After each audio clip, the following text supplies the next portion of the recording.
You're listening to the Faeries and Folklore podcast by Ronel. I'm dark fantasy author Ronel Janse van Vuuren. With nearly a decade of digging around in dusty folklore books, researching creatures of imagination that ignited my curiosity, I'm here to share the folklore in a nutshell and how I reimagined it for my writing in An Origin of the Fae. This is the Faeries and Folklore podcast. Hi, I'm your host, Ronel Janse van Vuuren. You can just call me Ronel. In today's episode, we're continuing our exploration of the Faerie. This episode is brought to you by my book, Once, Tales, Myths and Legends of Faerie, available in ebook, paperback and audiobook. Go to ronelthemythmaker.com/my-books for more.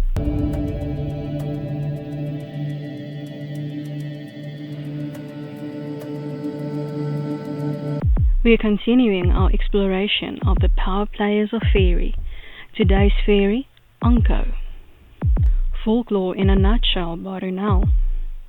Who didn't swoon when Brad Pitt played the role of Death in Meet Joe Black? Okay, maybe that was just me. The personification of death has been going on for millennia. The ancient Greeks even had a god, Thanatos, as death personified, and it's been rampant in folklore, even in Aesop's fables. The popular depiction of death is as a skeletal figure with a large scythe, wearing a black cloak with a hood. This came from 15th century England and has lasted for centuries. Calling this personification of death the Grim Reaper reportedly started in the mid-18th century.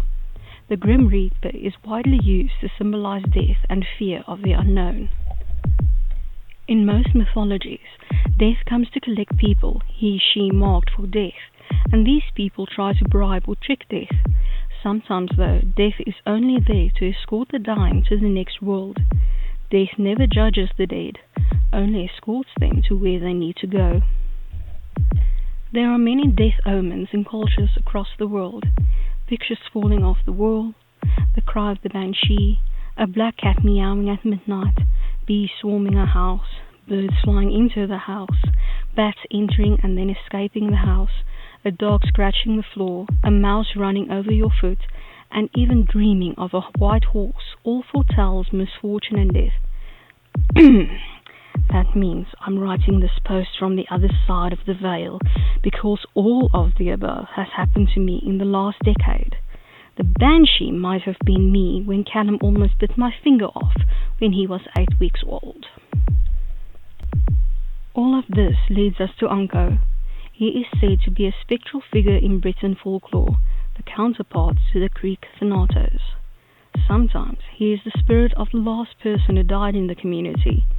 Usually Ankou is described as being tall with white hair, wearing a wide hat and a long dark cloak, and being a skeleton. Of course, the Ankou's head revolves constantly to see everyone, everywhere. Creepily, Ankou drives a wagon pulled by black horses and piled high with corpses, stops at a house and just adds more. Stopping in front of a house means someone inside is going to die. Ankou is something between the driver of the death coach in Irish folklore and the medieval Grim Reaper. And now for my interpretation of the Fae in An Origin of the Fae, Ankou. Ankou can appear as a skeletal being with a scythe and wearing a cloak, just as folklore claims, but he usually dresses smartly, especially when visiting the Fairy Queen. He stays bone white though. He likes the fact that all Fae fear him, or are at least uncomfortable in his presence, even those who work for him. He sometimes collects the souls of the dead in his black cart or carriage. Depending on his mood and the circumstances, he can be quite gentle with the recently dead and take them to his realm himself, instead of leaving them to the tender mercies of the Dullahans and others in his service. It is his duty to maintain order between the otherworld and the land of the living, Faerie and the mortal realm alike. He has various servants, Dullahans, banshees, sirens, etc., with specific duties to maintain this order. His most trusted lieutenants are the Keeper of the Veil and Dachta, ruler of the underworld. During Samhain, when the veil between worlds are at its thinnest, he leads a procession of dead, Fae, and some of his servants through the world of the living.